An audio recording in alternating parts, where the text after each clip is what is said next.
ele sempre pega dinheiro emprestado. Há necessidade de fazer esse contrato de mútuo para poder resguardar essa situação dessa transição desse dinheiro, Cara, mesmo quando não é a Aham. questão de dividendos dele, né? Não precisa não, porque a lei não exige nenhuma forma específica. Eu não vou saber te dizer, né, escrituralmente, de modo contábil, se há uma obrigatoriedade contábil de que isso seja feito. Pelo direito civil, para reconhecimento desse contrato, não há qualquer, qualquer exigência da realização de um contrato escrito, tá bom?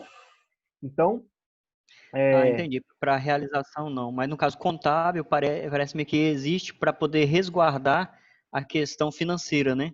E, uhum, inclusive tem que ter lá uma taxinha de juro não maior que as instituições financeiras e nem menor também, para não caracterizar aí algum outro tipo de desvio. é, exatamente. Mas a gente vai ver ali que não pode sequer utilizar o critério. Eu trouxe um julgado recentíssimo do STJ, né? Quando acontece essa situação, a empresa não pode cobrar juro de mercado, não. Ela pode cobrar no máximo 1%, na minha visão. Na minha visão. Tá? Que é o entendimento, inclusive, que o STJ deu para essas lojas de departamento que vendem o produto e parcelam, entendeu? Eu Ah, perdão, eu falei instituição financeira, mas na verdade é ligado diretamente com a questão da Selic e da poupança. Ah, tá, ok. Que aí vai provavelmente dar abaixo de 1%, né? A Selic tá Exato. dando, galera que faz investimento aí, a Selic tá dando, sei lá, acho que 0,45, 0,30 e pouco, e a poupança tá dando. Pessoal, esse ano a poupança vai dar menos do que a inflação. Então, quem tem dinheiro na poupança vai perder dinheiro esse ano. Não sei se vocês fazem investimentos aí, mas é a vida.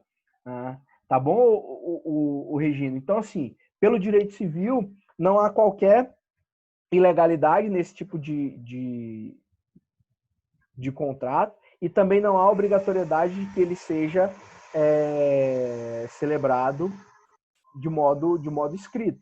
Né? Você pode reunir ali os documentos, né, mostrando as transferências, né, da conta da empresa para a conta do sócio e aí assim sucessivamente, tá bom? Eu botei aqui como um dos destaques o empréstimo feito a menor de idade, né, o mútuo feito a pessoa menor, sem prévia autorização daquele sob cuja guarda estiver, não pode ser reavido nem do mutuário, nem de seus fiadores. Pessoal, emprestou para menor de idade, já era, dançou, tá? Você não pode obrigar o menor de idade a te devolver a coisa, tá bom? Muito cuidado com essa situação. Mas esse empréstimo feito a menor de idade, ele traz ele comporta algumas exceções que, por exemplo, que elas estão regulamentadas no artigo 589.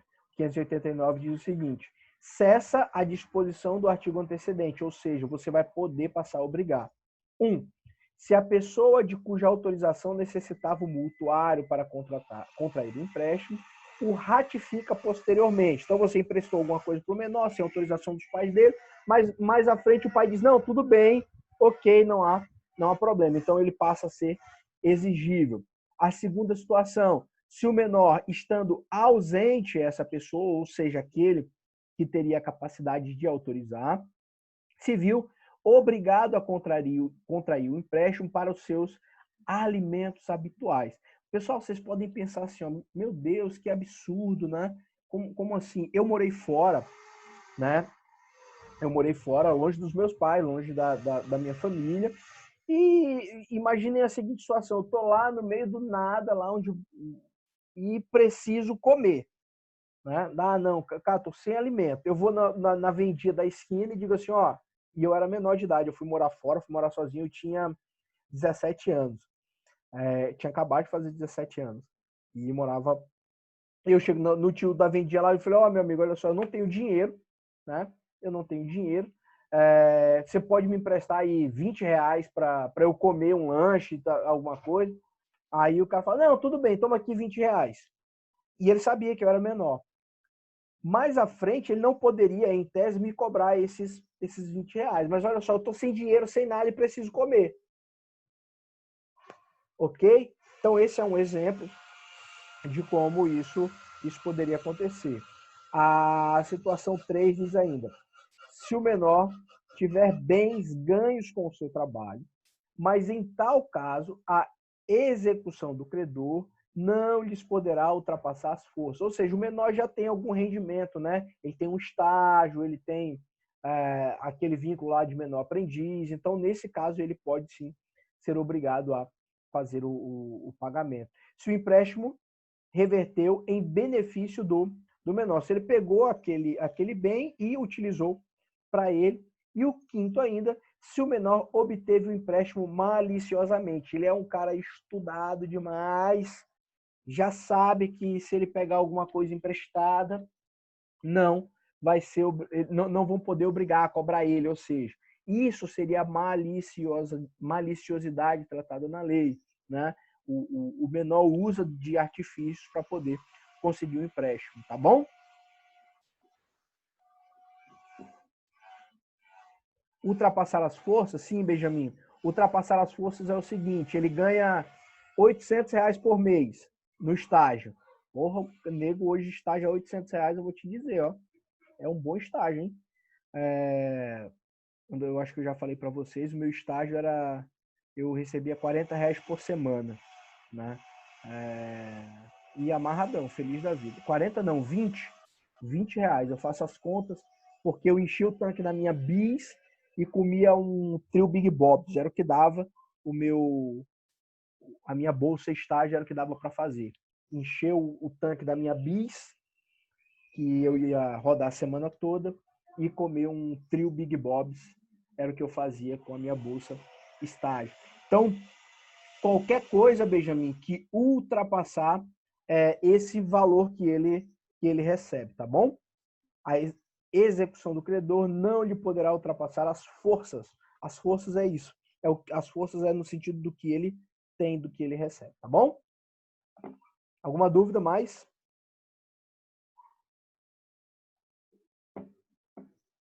Não sei se vocês já ouviram falar em algo chamado mútuo feneratício. Olha o que o artigo 591 fala. Destinando-se o mútuo a fins destinando-se o mútuo a fins econômicos, presumem-se devidos juros, os quais, sob pena de redução, não poderão exceder a taxa a qual se refere o artigo 406, permitida a sua capitalização. Olha o que diz o artigo 406.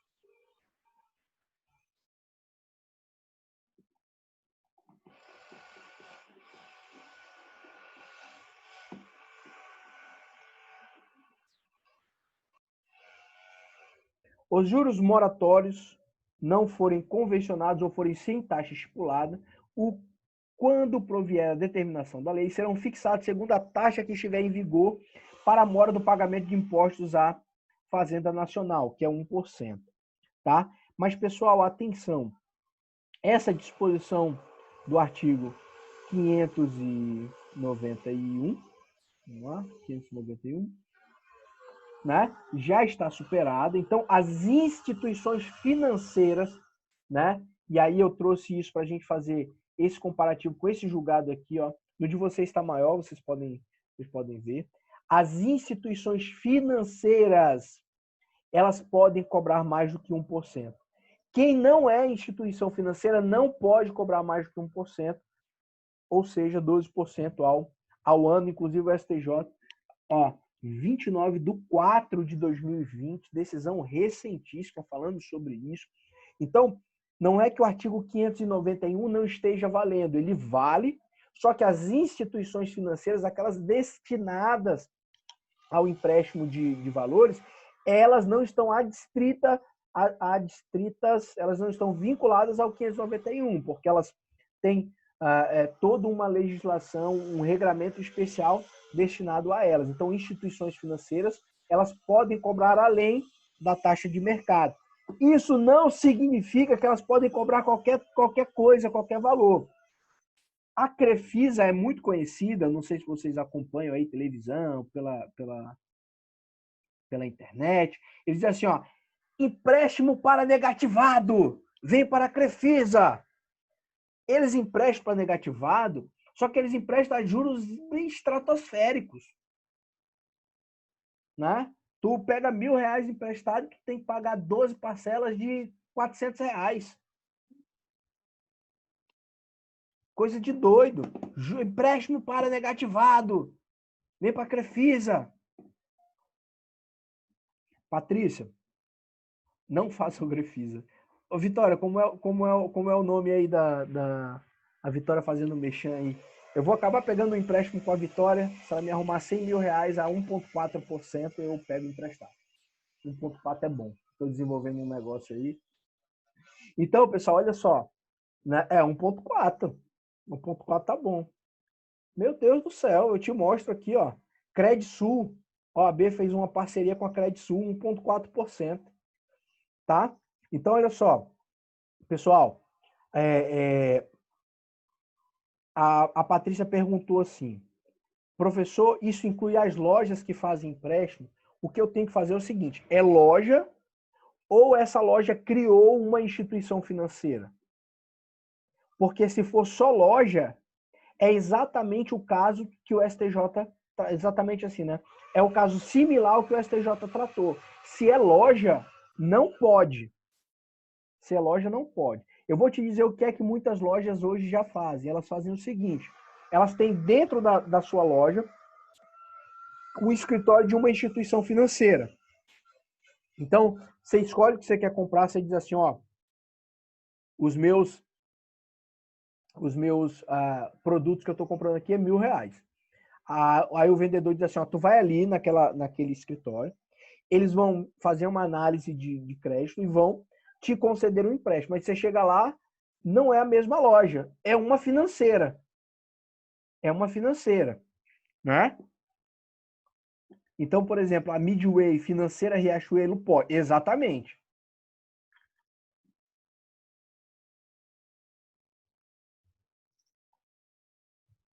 Gazin fez isso recente. É por causa dessa decisão, o Miller, né? Todo mundo já sabia que mais ou menos a tendência era essa, né? A tendência era o judiciário reconhecer como ilegal. Por quê? Porque não é o objeto, né?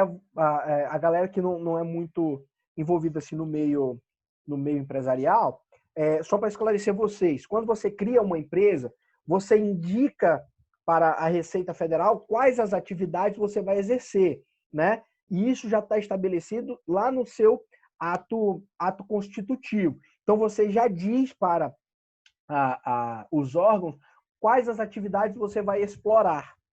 Então, quando lá dentro do teu rol não há os serviços financeiros, né? Quando não há serviços financeiros, você não pode fugir daquilo que é regulamentado, daquilo que é correto, né? Então você não pode emprestar dinheiro e receber juros por isso, né? Você não pode fazer isso. E aí as empresas, né? Então as empresas estão, né? Criando isso. Elas criam uma financeira e pessoal, para criar uma financeira, para emprestar dinheiro, existe uma série de requisitos que devem ser observados. Regulamentação é muito mais difícil você criar uma empresa para emprestar dinheiro, né? Do que uma empresa do comércio comum, né? Você tem regulamentações que devem ser observadas, regramentos lá do Banco Central que devem ser observados, tá? Que uma loja comum, por exemplo, não tem. Ok? Entendido essas duas situações. Então, mesmo que as empresas financeiras possam cobrar juros, além de 1%, além de 2% ao ano, né? Elas não podem cobrar qualquer valor, né? Elas não podem cobrar qualquer valor. E segundo, se não for instituição financeira, não pode cobrar juro acima ali de 12%, né? Que é uma orientação aí do artigo, uma determinação, desculpa, que lei não orienta, a lei determina, né, do artigo 591. Fechou? Alguma dúvida? Não? Vamos só fechar aqui com relação ao prazo, né? Qual é o prazo? Pessoal, esses dois exemplos que eu trouxe aqui para vocês são recentíssimos, tá? Recentíssimos. Só para dar um exemplo para vocês, nos anos anteriores, né, que eu leciono contrato, eu não falava sobre essa situação da limitação. Eu ficava adstrito, restrito, é o seguinte: mútuo, não há limitação de cobrança de juros, né? Pela instituição financeira, elas têm que seguir a lei do mercado. E aí eu dava o exemplo lá do cartão de crédito. O cartão de crédito é um absurdo, né? Mas o cartão de crédito ainda não... O que é cobrado, né, a título de juros no cartão de crédito, só pelo valor não é considerado abusivo. Tem várias decisões aí, né, nesse sentido, tá? Então, isso aqui é tudo recente, tá? Então, cuidado e atenção aí com essas novidades de posicionamento recente, enquanto posicionamento jurisprudencial, tá? Prazo, vamos ver aqui, exatamente a última coisa que nós temos que falar, né, que são os prazos para o contrato 12%, não é. Ao mês, tá, 12% ao mês. Ô, Regino, cara, para o sistema cartão de crédito, os bancos conseguem comprovar, demonstrar judicialmente que é uma taxa compatível com o risco que eles correm. Né? Há um tempo atrás, me recordo de várias ações, exatamente, mas essas ações revisionais, Mila, inclusive o meu escritório fez muito, cara, fez muita ação revisional. Eu agora, essa semana, mandei para um cliente uma revisional, né, que a gente fez em 2010. Era 2010. Deixa eu confirmar aqui que eu mandei um relatóriozinho.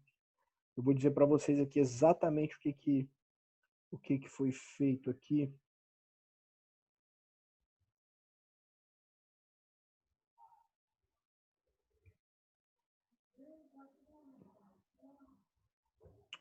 Tem o nome do cliente aqui. Mas eu vou compartilhar com vocês aqui. Tá, depois eu vou compartilhar com vocês. Mas, por exemplo, em um contrato de empréstimo, Miller, de R$13.000, né? Em um contrato de empréstimo de R$13.000, a gente conseguiu economizar aí quase R$5.000 para o cliente, né? Quase R$5.000 para o cliente. Mas o problema não estava nos juros, mas na aplicação desses juros, né? Como ele era aplicado, né? Que foi considerado durante muito tempo um método abusivo, que eles chamavam tabela price, né? Que é a colocação de juros sobre juros. E durante muito tempo a gente conseguiu reverter, mas no final acabou vencendo a tese de que essa utilização de tabela price, desde que ajustada no contrato, não importa em ilegalidade. Tá? E quanto aos 12% ao mês, eu concordo, o regime. Tá? Então, prazo para o mútuo. Vamos lá. Nós vimos lá que no comodato eu não tenho um prazo e nem critérios assim muito objetivos. O mútuo ele já trouxe uma objetividade um pouco maior. Olha lá o prazo. Não se tendo convencionado expressamente o prazo do mútuo, será até a próxima colheita, se o mútuo não for de produtos agrícolas, assim para o consumo como para a semeadura. Ou seja, se o cara te emprestou sementes, tu planta, na próxima colheita, quando você colher, você tem que devolver as sementes para ele. De 30 dias, pelo menos, se for dinheiro. Então, pegou dinheiro emprestado, sabe ali que você tem pelo menos 30 dias para devolver esse dinheiro, se ninguém falou nada. Professor. Oi. Este caso do primeiro item aí, né? Uhum. Gera muita polêmica aos agricultores aí do sul que a gente vê, ou do Nordeste, quando dá seca e dá chuva e perde tudo, né? Pois é muito complicado, mas aqui ele não traz as exceções, né, de caso fortuito, força maior, né? Então, você vai ter que devolver. É um contrato de risco, né? É um contrato de risco. E o terceiro, do espaço de tempo que declarar o mutuante, se for qualquer outra coisa fungível, ou seja, é, o prazo que as partes convencionarem é o que vale. Basicamente é isso. Tá bom? Há alguma dúvida com relação à mútua? Não? Há alguma dúvida com relação a qualquer coisa que nós estudamos até hoje? Cuidado, hein, Aí pessoal? tem, né? Aí tem Ou muito, que eu não sei vocês muita têm. coisa, não, é. Não, é dúvida, não é o que não sabe. É dúvidas. Não, que o senhor falou, qualquer dúvida sobre qualquer coisa que estudamos, aí é muita coisa. Claro. Nós temos É. 10, 15 minutos aí para poder debater. 10 horas eu vou liberar o formulário. Vai ser formulário, tá, pessoal? O esquema que a gente fez aquele outro, o mesmo esquema que nós fizemos aquele outro, com relação ao empréstimo para menor, tá? Só para terminar. Então, vai ser dos moldes que a gente fez o outro. O prazo do comodato, sim. Qual é o prazo para comodato? Não tem prazo, regra geral. Né? O prazo é o que as pessoas estipularem. Mas se não tiver sido convencionado, é o tempo necessário para o uso da coisa. Então, vamos lá. Eu tenho uma casa de praia, né? E aí o Regino me liga e diz assim, Leonardo, poxa, aquela tua casa me empresta? Não empresta, não tem problema. E entrego a chave para ele. Olha só, a regra geral, o entendimento é que a casa é usada para a época de verão, época de férias. O regime não pode passar a morar na casa, porque essa casa, como eu disse para vocês, ela é casa de veraneio. Tudo bem? Ela é casa de veraneio. Então, ela é utilizada pelo tempo a qual se destina. Né? Vamos dar um outro exemplo. O Regino me liga e diz assim, Leonardo, poxa, eu vou lá em Brasileia passar uns dias lá e precisava de um carro para ir lá. Tu me empresta teu carro? Eu empresto o carro. Ele vai com o carro. Quando ele volta com o carro, ele não me devolve o carro. Olha, em regra, esse carro foi utilizado para essa viagem dele. Se ele volta e continua a utilizar o carro, né? Se ele volta e continua a utilizar o carro, se ele volta e continua a utilizar o carro, já ultrapassou o tempo a qual se destina. É mais ou menos esse a linha de raciocínio, tá? Patrícia, acho que foi a Patrícia que perguntou, né? Não, foi a Dani. O prazo. Quem restitui são os pais ou o próprio menor, no caso de empréstimo para menor. Primeiro, no caso lá em que o menor já tem forças, né? Seria a partir desses bens que são dele, né? Desses bens que são dele, mas não sendo possível os responsáveis legais. Outra dúvida sobre compra e venda. Por que o contrato pode ser aleatório também? Pode ser aleatório, tá? Pode ser aleatório. Compra e venda de safra. Vamos lá usar o exemplo aí. Compra e venda de safra, né? Compra e venda de safra. Pô, eu vou te pagar R$ 1.000. Não, 1.000 não. Eu vou te pagar R$ 100 na saca de soja que você produzir nessa hectare de terra. Quanto é que eu vou pagar? Eu não sei. Uma hectare de terra produz quanto de soja? Depende. Depende do clima, depende da técnica que foi utilizada, depende do solo. Então, eu não sei exatamente quanto eu vou pagar. Tá? O artigo 583. Entendeu, Patrícia? Como ele pode ser aleatório? 583. Correndo risco o objeto do comodato juntamente com os outros do comodatário, lembra o Lohana? Qual foi o meu exemplo?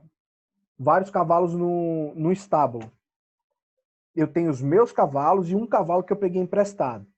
Então tem lá 5 cavalos. Tem o meu cavalo e o cavalo que eu peguei emprestado. Antepusera este a salvação dos seus, abandonando o do comandante. Eu salvo primeiro os meus cavalos e deixo o cavalo que eu tomei emprestado lá morrer. Responderá pelo dano ocorrido, ou seja, eu vou ter que arcar com o prejuízo do cavalo. Ainda que se possa atribuir a caso fortuito ou força maior, foi o raio que causou o incêndio, não foi eu, Leonardo, que fui lá e incendiei o estábulo. Tá bom? Professor, Oi. eu posso pensar assim, como a lei ele diz que os comodatos, tudo que está na minha posse, eu tenho que cuidar como se minha fosse. Então, qualquer um que morresse lá dentro, o prejuízo é meu. Seja o do outro ou seja o meu, né? Então, eu tenho que arcar com a consequência. Mais ou menos assim, né? Não, exatamente. O prejuízo vai ser teu. Mas se, por exemplo, tem 4 cavalos emprestados e um teu. Você salva 3 emprestados e salva um teu, você vai demonstrar que você não colocou os seus à frente dele, entendeu? Então é possível, por esse caminho, acabar excluindo a responsabilidade. Ah, entendi. Legal. Obrigado.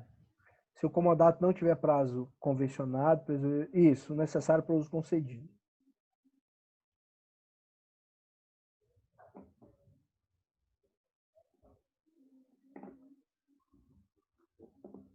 Fechou, pessoal. Então, muito obrigado aí pela atenção de vocês. Eu vou liberar agora o formulário 10 horas. O formulário vai estar liberado. Eu vou mandar o link lá no WhatsApp e vou também disponibilizar no Google Class, tá bom? Valeu, um abraço, obrigado pela atenção